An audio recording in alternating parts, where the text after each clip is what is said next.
In today's training, we're going to be looking at how to build a purpose-driven business, making happiness your cause and profit with purpose. Sounds interesting, doesn't it? Well, it's Helene with the Rebel Business Builders. And let me ask you a question. Have you ever in your adult life looked in the mirror and said to yourself, wow, I thought I would be further ahead where I am right now? What about when you're in your business and you've looked at where you actually are in your business and you've gone, oh my God, is it that? Why is it this hard? Well, this is what we actually want to go through and have a look at today, because it is the most frustrating thing when you are in business to be starting everything out. You know what you're wanting to achieve, but no one told you about all the roadblocks and all of the hassles that do happen. I mean, gosh, I remember my first business and the first staff member I employed, and she had some definite health issues where she was in the bathroom constantly making herself sick all the time. Now, I didn't know how to handle that. So, of course, you've got staffing issues that you've got to go through. There's always roadblocks that come through. And it's a part of challenging you. I think it's actually sent to you for a reason to make you expand and grow. So there has to be a benefit out of some of these challenges that are actually set to us within the business. Now, if everybody could do a business and everything rolled perfectly and was successful, of course, the whole world would be a happy little place, but we all know that's not true. So I want you to look at when you've got some of these challenges and some of the decisions that you've made. Sometimes you make mistakes and sometimes you make the wrong decisions, but they are all a part of the learning curve to help you start to grow and keep you more aware of what's actually going on to become more of a purpose-driven business. Now, you may be wondering who I am. I'm Helene, and I've been in small business for a long time. I don't want to tell you my age. That picture's actually telling a few fibs. So I'm well and truly been in business for over 30 plus years. Now, I'm here because I love small business. I absolutely love small business. They are the backbone of our community, and our communities in this changing environment are essential. The gig economy has changed a few things. We can just walk around the street and you see people that are just constantly on their mobile devices. There's constantly scrolling, and you see it in the news every time. The addiction a lot of people have to social media and what they're actually on about. So we have some big changes happening, and it is impacting the way in which small business does work. But if you look at the bigger picture out of that, yes, small business is being challenged, but there is an idea there to focus on a solution to all of this. And I really think small business can be an answer to communities, but it means we now need to start to look at some bigger solutions and not just focus on the problems. And if anyone wants to connect with me, you can get me over on Facebook at The Rebel Business Builder. I do like to think a little bit different in how we're doing with business, so some of the things that we will discuss, well, I'll probably challenge you in your thinking and you won't necessarily agree. But what we're looking for here is to break the routine of how we've been doing things over the last X number of years and start looking at creating success in the business by starting to do things in a certain way. And this is what's actually keeping businesses small. There are ways which you can actually grow your business, but you've got to make sure you're breaking out of that routine, and you must create a certain way, like a daily morning routine that you're doing, having your staff go through certain routines, and we do go through into that a lot deeper. But getting rich is not being based on a particular type of business that you're in or a particular area that you're in. It's based on learning things to do things in a certain way. It is tough in business, I get it, all right? And everything is constantly changing, and I keep going back to this gig economy, but it has put a whole new spin on the way in which the traditional business, like what we always called brick and mortar business, well, it really is now becoming what we call a brick and click. So you need to be able to combine varying two different types of entities in under the one. You have a look around at different businesses in your area. I went out to a little town at Karoi, and they've completely changed a whole street where they've intermixed coffee shops with the bakery, where they're sitting out on the bakery. The fruit and veggie shop's got a coffee shop sitting out. It's creating a community of people where they're all sitting around and talking. So there are ways in which you can go through and build your business. But it takes looking at things from a slightly different way. Now, you can go on Google and you can look up every way how to do your profit and loss statement. You can get your best accountant. You know how to go through and run a budget. Everything you need in that area can be found on Google. But success, I think, becomes from a different part. Your success actually starts with you looking at you. And your level of success will seldom exceed your level of personal development, because success is something that you attract by the person you become. That's one of my favorite quotes from Jim Rohn. And I think in the years and years and years I've been in business, yes, you're wondering whether your profit and loss is working correctly, or how many extra colors can you do to grow your business, or how many extra widgets you can sell. But when we start to look at they're not what's actually going to create the full success, you have to start looking at yourself first, and then success will start to flow towards you. It's about building a deeper purpose in business. So you're starting to become more creative and not competitive. Now, I worked in the hairdressing industry, so that would have to be one of the most competitive industries out. Yes, you go to hairdressing functions and things like that, but you are sharing visual techniques and things like that, but you're not really sharing the key purpose and the way in which you're actually running your business, because it's a competition down the road. Well, I think, again, that word, the gig economy, the way in which we can change things if we start to look at for a deeper reason on how we are doing our business, and create a happiness culture with your customers, your employees, and start to build a more purpose-driven business. And it's looking at, you all know what to do and you know how to do it, but it has to come to a deeper reason and why you're doing it. Now, I don't mean just making money. Making money is an outcome. It's a result of what you're actually doing. It's not the reason why.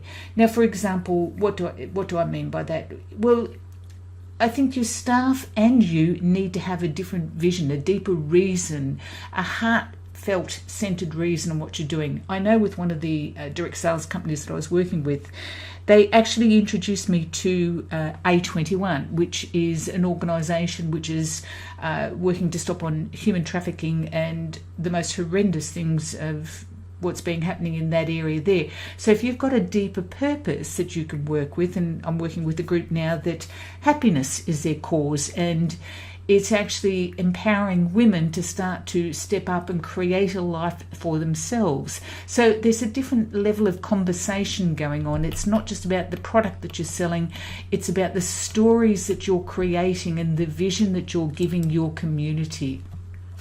Now, there's 3 parts to your business. Yes, you've got your product, right, and you must know your product. That is essential. But then it's essential that you start to look at the marketing and getting the opportunities working for you. Marketing is essential. Now, most of us, when we're looking at, we can put this into other areas, we're looking at attraction and persuasion. A lot of words at the moment are looking at attraction marketing. Well, the law of attraction, everybody's sort of talking to. What you're doing is actually, what's happening here is it's you attracting the right person to you, so you're then selling them product.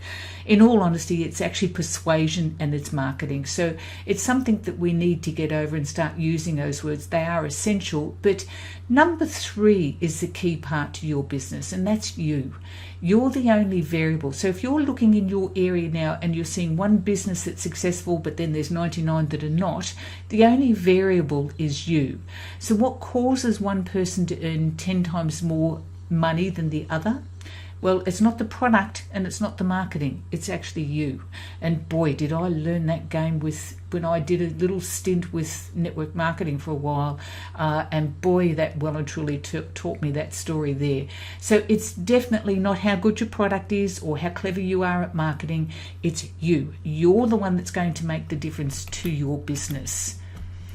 Now, by that I mean, when you start to look at what results you're trying to achieve, the results and the actions, everybody gets into actually saying, well, get your end of year happening, you've got to get your goals down, and the New Year's resolutions all start, and you start writing your goals and your steps down to get your results. But we have to come back a little bit further. That's the end part of what we're trying to do. We have to look at the deeper reasoning that goes on and look at our thinking and our belief.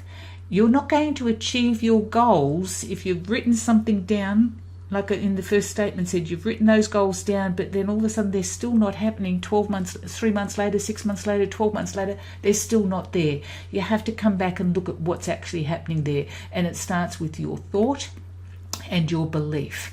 If you don't believe, so if you don't think you can achieve something and you don't believe you're going to get those results, your goals are not going to work. But I'd like you to look at where I've got that little sign there, feelings. When you start to create a thought on what you want to achieve, it has to be ignited with feeling. You have got to have enthusiasm in there to really ignite that before you're going to create that belief. Gosh, I remember back to a motivational program I did years and years ago. And we had to write all these little affirmation cards down, and you're reading these cards out, I am successful, I am successful. But in the back of your mind, you're going, no, I'm not. And you say, I'm wealthy, I'm wealthy. Well, you know you haven't got any money in the bank. So you know that is not true. So, of course, you don't actually believe. So you have to look at how you're writing those goals down, and you've got to ignite them with feeling and emotion. I am developing an income flow, whatever it is that you're doing, but you've really got to add emotion into it. Then if we start to look at how that works within your business, and I think this is a key step to what keeps businesses small and how they can actually grow. Of course, you've started off in what we call the E quadrant. This is from Robert Kiyosaki, the most brilliant book. If you haven't read the cash flow quadrant, I would strongly recommend you go out and grab yourself a copy of it. It is just essential for any business owner, or not even a business owner. If you're an entrepreneur and you're starting out, have a look at it. It's really important. Then we go into what we call the S quadrant, where you're the self-employed area. And that's what I did for hairdressing for years, but it was based on me. I was the one working on the floor. And this is what happens with a lot of businesses. It's all based on you, the employer. So what we're trying to do is to get you across to what we call the B side of the quadrant. You become a business owner. And this is where we start to create leverage. And you've got systems in place where you can actually have it automatically ticking away to be generating you some income. And if you're using the right systems, you can start to create residual based income. And then of course, when you become the investor and you've got your money actually working for you. Now, we take each step one at a time, and when your goal really needs to be looking at expanding your businesses to what systems can I introduce that's going to start to create income in my business without me having to do it personally myself, because you can only cut so many heads of hair, or you can only do so many bits of plumbing or build so many houses. You need systems like your autoresponders or your blog, something where you could say have an affiliate sale on it, which you can start to generate some income for you while you're doing your normal work. And this is what we do go through in a little bit more depth in one of our other training programs. But for now, this is what we're looking at. Have you got systems in place that you can use to start to expand your business? Now, when you combine passion with your purpose and your purchasing, you're going to create an automatic system that starts to work. So instead of just having one line of product where you're not getting any residual based income or commission out of it, I would be encouraging you to introduce something into your business that's going to start to pay you a residual based income.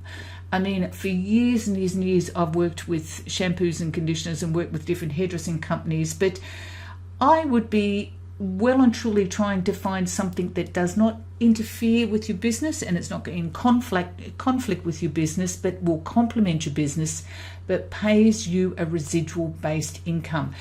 I think hairdressing is a perfect example. I mean, your consumers can go online and they can purchase any of their products that they want online and have it delivered to their door 24 hours later, free of charge if the order's over $50. So please, there's got to be ways where you can start to look at your business and look at different ideas that you can introduce into your business that pays you a residual based income. And it's what we call affiliate marketing in those areas. So if anybody wants any more detail on affiliate marketing and whether it would suit your business, please drop over and say hi to me at Facebook and we can discuss that a little bit more. But when you start to look at introducing a strategic plan within your business, which creates like an affiliate base where on recommendation, you're getting referral payments the whole way through. You can expand your business globally and have a very, very long-term income, and just instead of just a small straight brick and mortar, you can have a brick and click business. So it's really exciting actually at this time of the year, what we're going through now with the new economy, but you've got to be prepared to adapt. How cool is this last slide there with it? I'm playing around with a new section and they do some funny little things. So that's me in the triangle. So listen, guys, thanks a lot. And as I said, you can, if you've got any questions, come over to me at the Rebel Business Builders, or you can email me at heleneemeering@gmail.com. Love to stop and have a chat and talk more with you. So let's get some ways to start expanding your business. And instead of playing small, let's think big and how you can expand your business for your community, and then look at growing globally as well too. Signing off, and you have an awesome session.